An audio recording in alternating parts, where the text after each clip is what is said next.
चला नमस्कार. आज काय स्पेशलमध्ये आज आपण बनवूया सँडविच. त्यासाठी बघा हे कडा काढलेले ब्रेड, परत काकडी, टॅमॅटो,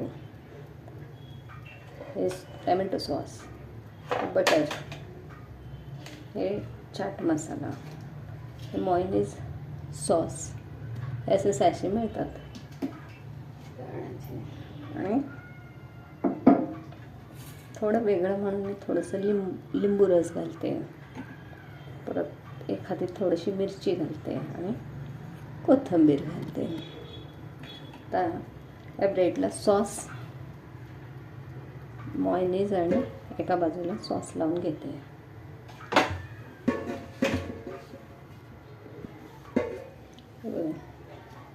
एक कप ब्रेडला जरा मॉयनीज सॉस लावून घ्यायचं आणि एका ब्रेडला टॅमॅटो केचप लावून घ्यायचं आणि अगदी विकतच्यासारखे होतात. हे काकडी, एका बाजूला टॅमॅटो, माझ्याकडे गाजर होतं. मुलांना असं वेगवेगळं दिलं ना म्हणजे मग मुलं आवडीनं खातात. सिक्वेन्स वाईज टाकायचं. हे गाजर होतं माझ्याकडे, ते गाजर टाकलेलं आहे, ते सेंटरला टाकलं. हे बघा, सोपी रेसिपी आहे एकदम. ब्रेडला एका बाजूला मॉयनीज सॉस आणि एका बाजूला टॅमॅटो सॉस, आणि हे सगळं असं दाबून घ्यायचं. जरा दाबून घेतलं की मी इकडे तवा तापायला ठेवलेलाच आहे. रेसिपी सोप्या असतात, पण विकत खायला गेलं तर त्या खूप महाग पडतात. त्यामुळे मुलांना असं करून द्यायचं. मी नेहमी तव्यावरच करते. असं बटर टाकायचं, तूप टाकू शकता, तेल टाकू शकता तुम्ही. तव्यावर माझे 2-3 असे होऊन जातात. आता मी बारीक गॅसवर ठेवून द्यायचं. तोपर्यंत दुसरी तयार करते. 2 प्रकारच्या, एका बाजूला टॅमॅटो सॉस लावायचा. आणि मुलांना असं नाही आवडत तर मी असं जे सँडविचमध्ये टाकतो ना ते सगळं असं बारीक करून मिक्स करून त्यामध्ये माझ्याकडे पनीर होतं. पनीरचे 2-3 तुकडे टाकायचे, चाट मसाला, हे सगळं थोडं थोडं टाकायचं. लिंबू, मिरची, कोथिंबीर, हे सगळं टाकून हे एका ब्रेडमध्ये भरते.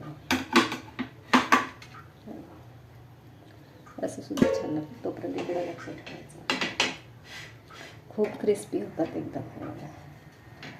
आणि शक्यतो तव्यातच करायचं नाही, तर थोडंसं बटर घालायचं.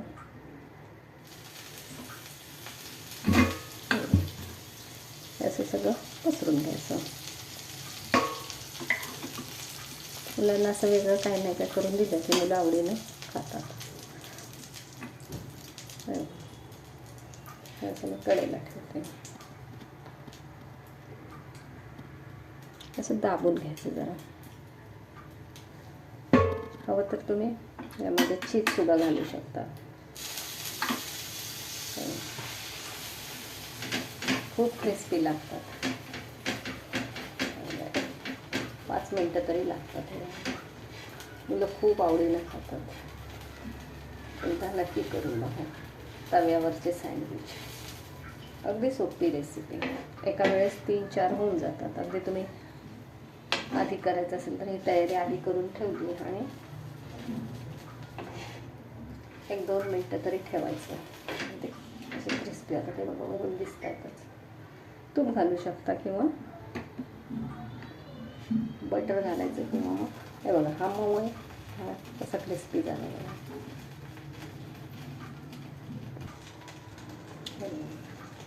हा पहिला आहे आणि हा दुसरा आहे.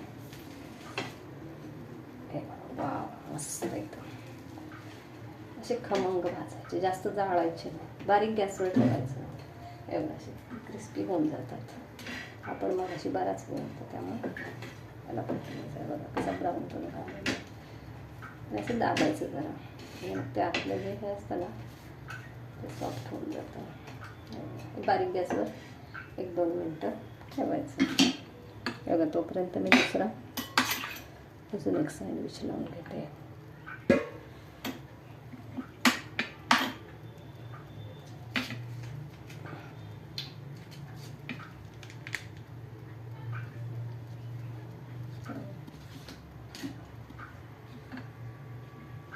एका बाजूला सॉस लावून घ्यायचा, एका बाजूला केचप लावून घ्यायचं. माझ्या मुलांना त्यापेक्षा हे खूप आवडतं, त्यामुळं मी हेच जास्त करते. हे असं लावून घ्यायचं. इकडे तोपर्यंत हलवायचं अधूनमधून. अगदी सोपी रेसिपी आहे, एकदा नक्की करून बघा, मुलांना खाऊ घाला आणि आवडल्यास कमेंट्स करा, लाईक करा, शेअर करा, सबस्क्राईब करा. असं दाबलं की ते जरा साईडला करून ठेवायचे. तयार झालं सँडविच. बटर घालायचं,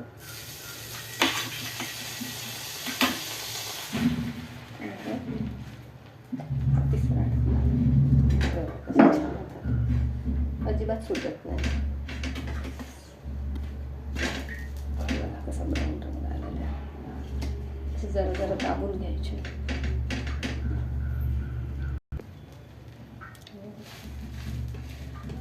असे दाबून घेतले म्हणजे किती छान झालेलं आहे. हे बघा तोपर्यंत भाजून घेते. तयार आहेत आपले गरमागरम सँडविच. मी दाखवते, खाण्यासाठी तयार आहेत. मस्त मस्त मस्त एकदम गरमागरम, एकदम क्रिस्पी सँडविच. एकदा नक्की करून बघा. व्हिडिओ आवडल्यास लाईक करा, शेअर करा. असं हे बघा एकदम अगदी हे बघा अगदी क्रिस्पी होतात. हे बघा हे आतलं बॅटर असे जरा वेळ तव्यावर ठेवले की आणखीन क्रिस्पी होतात. त्यामुळं व्हिडिओ आवडल्यास लाईक करा, शेअर करा, सबस्क्राईब करा. गरमागरम सँडविच तयार.